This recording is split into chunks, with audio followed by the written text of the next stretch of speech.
जय सच्चिदानंद।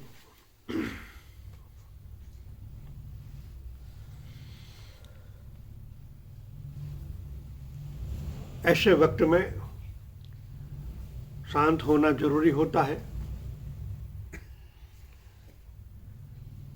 गहराई में जाओ तो ज्ञात होगा कि परमात्मा पूर्ण रूप से तटस्थ होते हुए भी प्रेममय है, करुणामय, दयामय है।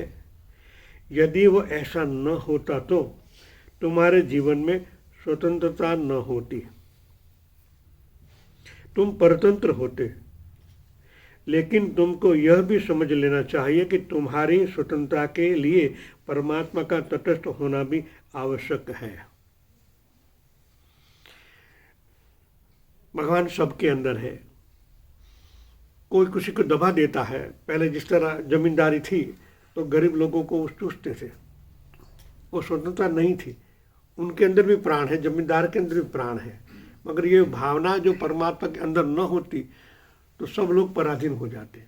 आज लोग पराधीन करने की चेष्टा कर रहे हैं, फिर भी एक न एक दिन उनको छोड़ना ही पड़ता है। इसलिए उनका परमाणु का 3 गुण है ना, तम रज सत्व, अलग अलग जगह प्रकट होता है, क्योंकि संसार चलाना है। आपके कर्म को पूरा करने के लिए प्लेटफॉर्म बना रही है परमात्मा की। ये प्रकृति है, हमको प्लेटफॉर्म पूरा कर रही है। इसलिए तम भी रखा है ना। भगवान को सत्व गुण ही रखना चाहिए ना, प्रेम ही रखना चाहिए। देखो क्यों खर्जन किया, किसी के अंदर तमोगुण बनाया, किसी के अंदर रजोगुण बनाया। रजोगुण न होता सब हाथ जोड़ कर बैठ जाते तो काम कौन करता, फैक्ट्रियाँ कौन चलाता, तो कहाँ से सब मिलता। रजोगुण भी जरूरत है, क्योंकि पूरा तीनों गुणों का समन्वय करने के बाद तभी तो संसार चलता है। तो भगवान भगवान करके बैठ जाते तो क्या खाना कहाँ से आता। तो तम भी चाहिए, रज भी चाहिए और सत्व भी चाहिए। सत्य तीनों को, दोनों को चलाता है। काम करने के बाद वो घर जाके बैठ जाता, भगवान को याद करता है। ये सत्व गुण प्रकट हुआ। काम करता है, भाव से करता, रजोगुण हुआ। और ये दोनों के बीच में जो तमोगुण है, कर्तव्य प्रधान है, ये दोनों को रक्षा वही करता है। हम उनको नेगेटिव सोचते, मगर इनके अंदर भी करुणा ही है। कोई हमें डांट देता है, कोई गाली दे देता है,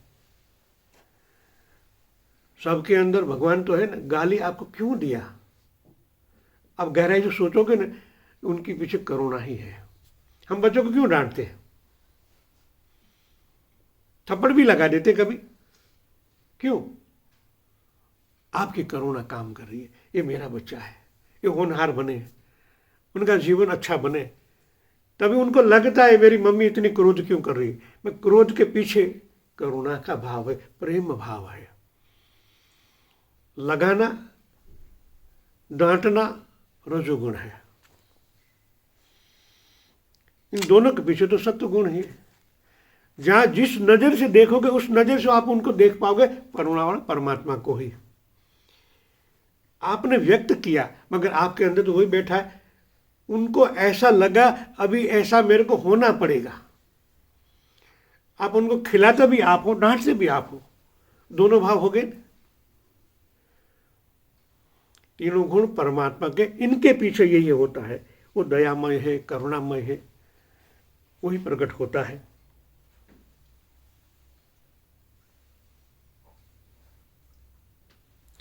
यदि परमात्मा हर कदम पर बाधा डालता हुआ शुरू कर दे तो तुम्हारा जीवन नर्क बन जाएगा।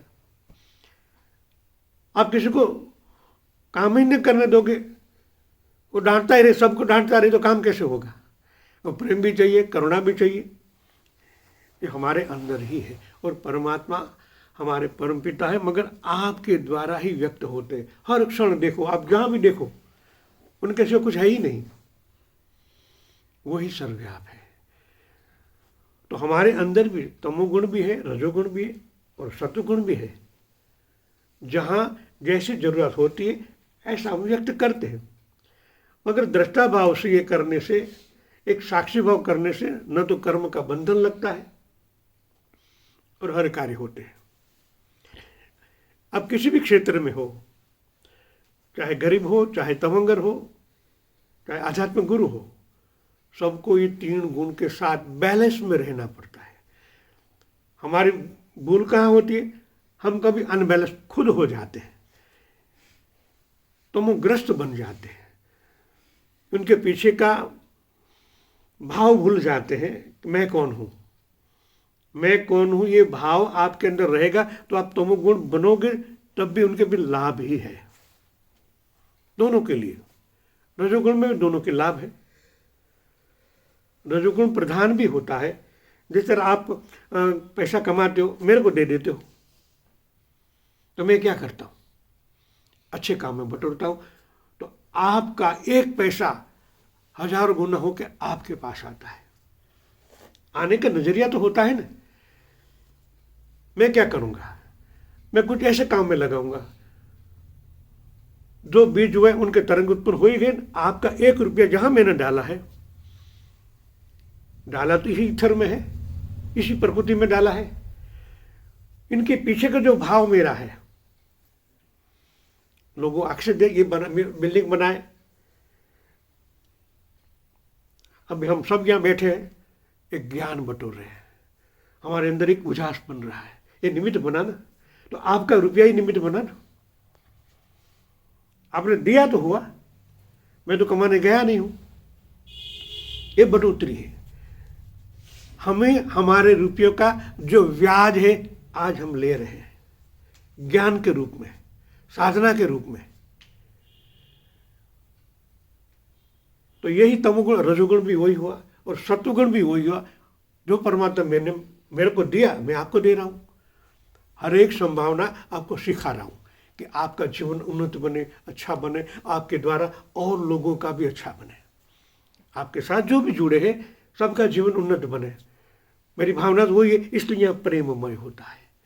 प्रेम सर्वव्याप है और सबको बटोरना है। इनसे ही हमारी जीवन की नौका पार भी हो जाएगी और हमने जो बीज बोए हैं वो वर्षुक बन जाएंगे। तो उनके भी फल तो निकलेंगे ना। जो हमने बीज बोया है आज न कल फल तो मिलने वाला ही है। जो बीज बोया गया आज नहीं तो कल वर्षुक बनेगा ही। कोई ना कोई उनको भी जल देगा। तो यही है, हमारे अंदर तम रज सत्व इस तरह समाये हुए हैं। नजरिया हमारा पॉजिटिव होना चाहिए, सत्य गुण होना चाहिए। तो आज नहीं तो कल आपकी नौका भी इतनी आगे लग जाएगी कि आप जिस तरह ध्रुव ने भगवान ने कहा क्या, एक वचन आता है ना उसमें, ध्रुव ने आप्यू अविचल पद अमर करी राख्यो रे। एक वचन आज ध्रुव तारो જોઈએ છે આપણે, અને યાદ કરી આ ધ્રુવ છે, તારો કે ધ્રુવ નથી, એને એક ઉપાધિ આપી। પહેલા તો કેમ યાદ કરી છે કે એક સીમાચિહ્ન બની ગયા। રાક્ષસ કુળમાં જન્મીને પણ પોઝિટિવ બન્યો, જળકમળ બન્યો અને આજે એનું નામ છે। તો જીવનમાં આપણા જેવા તો કઈ લાખો ગયા ને લાખો મરી ગયા, કરોડો જન્મ કરોડ મરી ગયા। આપણે મૃત્યુ તો પામવાનું છે, પણ જીવન એવું જીવીએ, ઉન્નત જીવીએ કે સીમા ચિહ્ન બને। સમાજમાં નામ છે કે આ ભાઈ હતો તો એના દ્વારા અમને લાભ મળ્યો। જીવન તો વ્યક્ત કરવાનું છે, શ્વાસ લેવાના છે, છોડવાના છે, આ બધું બનવાનું છે। તમે કાંઈ નહીં કરો તોય શ્વાસ લેવાથી મુકાશે અને સમય આવે એટલે પૂરું જવાનું છે। તો કંઈક એવું કામ કરી જઈએ કે સીમા ચિહ્ન બનીએ, કોઈને હેલ્પફુલ થઈએ। જીવનનો ગોલ જ એ બનાવવો છે। કર્મ કરો, પૈસા મેળવો નાના છે એના વગર નથી ચાલુ, પણ એની પાછળ આંધળી દોટ ન હોવી જોઈએ। આપણી આંધળી દોટ થઈ જાય કે એના સિવાય કંઈ જ નહીં, કારણ કે દોટ જ આપણી ઊંચી હોય એ બાજુ। તમારા ભાગમાં છે, તમને મળવાનું છે, કુદરતનો નિયમ છે, આપશે જ, એનાથી વધારે કંઈ મળતું નહીં। એક લોકોને છે ને ટ્રકની પાછળ આવે છે, ભાગથી વધારે क्यारे नहीं मिले। तो हमें समझ लेना चाहिए, वो दृष्टांत लेकर ही परमात्मा को देना ही है, क्योंकि हम ऐसे ही बीज बो रहे हैं, आज तो कल आएंगे ही सामने।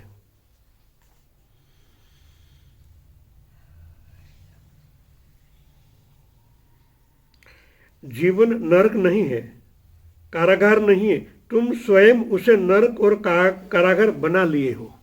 भगवान ने तो ऐसा दिया नहीं। हम हमारे बच्चों को क्या दुख देते हैं? उनके लिए कुछ जेल वैसे थोड़ी बनाते हैं, अच्छा ही बनाते हैं। तो भगवान तो करुणामय है। उनकी डेफिनेशन क्या है? प्रेममय है, करुणा के सागर है। हमें कभी दर्द नहीं देते, हमारे ही बनाए हुए हैं और हम ही उनके परेशान हो रहे हैं। परमात्मा का क्या दोष है इसमें? परमात्मा ने तो तुमको पूरी स्वतंत्रता दी है। गीता वचन, कर्म करने के स्वतंत्र, फल भुगतने के नहीं। कर्म ऐसा करो ना, फल भी ऐसा मिलेगा। दुख बोए सुख कहाँ से होए? फिर हम उनको ही डांटते, गिड़गिड़ाते, फिर लाश भी देते, भगवान कुछ करो ना। हनुमान जी महाराज को बोले केल तेल डाल देते। अरे भगवान, वो तो प्राण तत्व है, मेरे को नहाना है तो क्या मेरे लिए कम है? तो 1 किलो की तेल ला के मैं नहा स्नान कर लूंगा। कितनी हमारी भावना भी ऐसी है। भगवान को भी नहीं छोड़ते लाद देने में। उनके भाव से प्रार्थना करो, क्यों ना देंगे?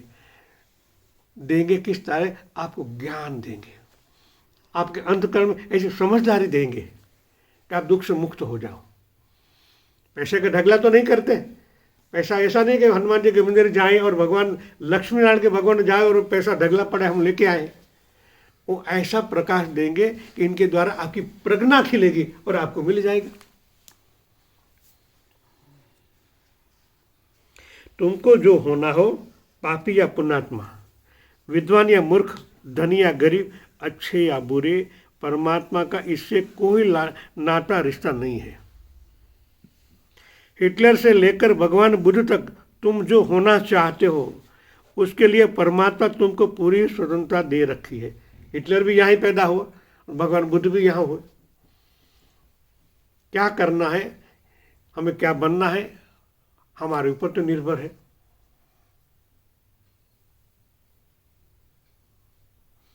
सच पूछो तो मनुष्य की यह गरिमा है और वे गौरव परमात्मा की अपार अनुकंपा है कि मनुष्य स्वतंत्र है डिसीजन लेने के लिए, क्या करना क्या नहीं करना, इनके लिए स्वतंत्र है। बड़ी बड़ी बड़ी उपलब्धि है हमारे लिए। हमारी इच्छा हो मगर हम जेल में बंद हो तो क्या करो? कुछ नहीं हो सकता। भगवान ने हमको पूरी स्वतंत्र अभी दी है और समय भी अच्छा है।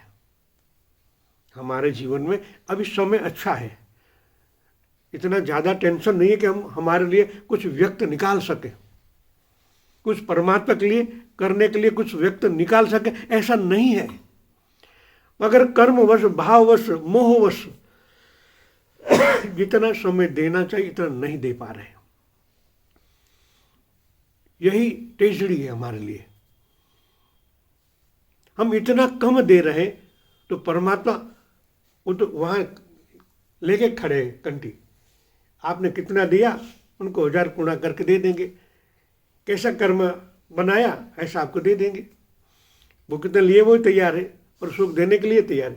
क्या करना है हमारे लिए है, हम स्वतंत्र हैं, मगर हम स्वतंत्रता का सदुपयोग नहीं कर पा रहे। कुछ न कुछ स्वभावगत हम नेगेटिव होते रहते हैं, क्योंकि आज आपको भुगतना नहीं है, ये संचित में जा रहा है। कभी ऐसे कर्म होते तत्काल आपको परिणाम लक्ष्य बनते हैं और कोई ऐसे होते संचित में चले जाते हैं, वरना आएंगे जरूर। आपने जो बोया है वो मिलेगा ही। भगवान ने रामावतार, भगवान थे फिर भी रामावतार वाली को मारा तो कृष्ण अवतार में फल भुगतना ही पड़ा। तो ऐसे दृष्टांत हमारे सामने है। छोटा या बड़ा कर्म करेंगे भुगतना ही पड़ेगा। तो समझदारी के साथ काम करना चाहिए। क्यों हम व्यापार में क्या करते हैं, पूरी बुद्धि प्रज्ञा लगाते हैं, पैसा हम यहाँ इन्वेस्ट कर रहे हैं, ब्याज सही तो मिलना ही चाहिए। कभी नहीं मिलता है तो हम टेंशन में आ जाते, कहाँ गड़बड़ हो गई। सोचते हैं मगर खुद के लिए कभी सोचा ही नहीं, मैं क्या कर रहा हूँ, किस लिए कर रहा हूँ। अरे बच्चों ले आए हैं तो बच्चे भी भाग लेके ही आते हैं। आपको तो उनको संरक्षण देना है, बुद्धि देना है कि उनका जीवन उन्नत बने। हम मोहवश कुछ अलग ही कर बैठते हैं इनके लिए, फिर हमारे लिए भी। क्यों? हमने जो बीज बोया है बच्चों में, मानो आप देव हो गए। बच्चों के अंदर जो बीज बोया है वही उगेगा, उनकी भावना आपके साथ वैसी ही जुड़ेगी। कभी श्राद्ध भी नहीं करेगा, आपने ऐसा बीज बोया हो तो क्या करोगे? वो काटने के लिए भी श्राद्ध रूपी आपके बच्चे ही आपके अंदर छुड़ाएंगे। पर डीप में देखो, क्यों श्राद्ध करें? हमारे माता पिता के लिए 7 पीढ़ी तक याद करते हैं, इसलिए कि जैसा बीज बोओगे वैसा ही होगा। जय सच्चिदानंद।